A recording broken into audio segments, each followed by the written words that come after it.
ഇനി അങ്ങോട്ട് ചക്കയുടെ കാലമാണല്ലോ അല്ലേ? അപ്പം നമുക്കിന്നൊരു ഇടിച്ചക്ക തോരൻ ഉണ്ടാക്കിയാലോ?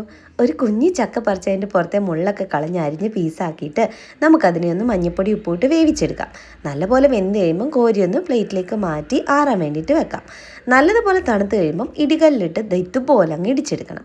ഇനി അരപ്പ് റെഡിയാക്കാൻ തേങ്ങ, ഉള്ളി, പച്ചമുളക്, കുറച്ച് മഞ്ഞൾപ്പൊടിയും കൂടി ഇട്ട് ഒന്ന് ഒതുക്കിയെടുക്കണേ.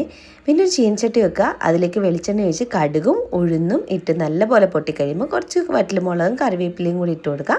കൂട്ടത്തിൽ ഇടിച്ച് വെച്ച ഇടിച്ചക്കയും കൂടി ഇട്ട് കൊടുത്ത് നല്ലപോലെ മിക്സ് ചെയ്യണം. എൻ്റെ പാത്രം ചെറുതായതുകൊണ്ട് ഞാൻ ചെറുതായിട്ടൊന്ന് പാത്രം മാറ്റിയിട്ടുണ്ട് കേട്ടോ. അപ്പോൾ പാത്രത്തിലിട്ട് നല്ലപോലെ മിക്സ് ചെയ്തു. ഇനി ഞാനിപ്പോൾ മഞ്ഞൾപ്പൊടി ചേർത്തിരിക്കുന്നത് ഞാൻ അരപ്പിൽ ചേർക്കാൻ മറന്നു പോയത് കൊണ്ടാണേ.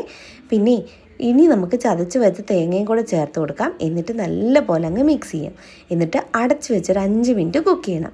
5 മിനിറ്റ് കഴിഞ്ഞ് തുറന്നിട്ട് ഒന്നും കൂടെ ഒന്ന് നല്ലപോലെ ഇളക്കിയിട്ടിട്ട് വീണ്ടും ഒരു 5 മിനിറ്റ് കൂടെ അടച്ച് വെച്ച് കുക്ക് ചെയ്ത് കഴിഞ്ഞാൽ നമ്മുടെ ഇടിച്ചക്ക തോരൻ നല്ലപോലെ റെഡിയായി. തേങ്ങയുടെ പച്ചമണമൊക്കെ മാറാനാണ് ഇങ്ങനെ അടച്ച് വെച്ച് കുക്ക് ചെയ്യുന്നത്. ഇനി ഫ്ലെയിം ഓഫ് ചെയ്തിട്ട് കുറച്ച് കറിവേപ്പിലയും കുറച്ച് വെളിച്ചെണ്ണയും തൂവിയിട്ട് വീണ്ടും ഒരു 5 മിനിറ്റ് കൂടെ അടച്ചു വെച്ച് കൊടുക്കണം. എന്നിട്ട് ഒരു 5 മിനിറ്റ് കഴിഞ്ഞ് തുറക്കുമ്പോൾ എൻ്റെ പൊന്നെ ഒരു അടിപൊളി മണം വരും. അപ്പോൾ തന്നെ തിന്ന് തീർക്കാനുള്ള കൊതിയാവും. അപ്പോൾ അത്രയേ ഉള്ളൂ കേട്ടോ. വീഡിയോ ഇഷ്ടപ്പെട്ടാൽ ലൈക്ക് ചെയ്യണേ.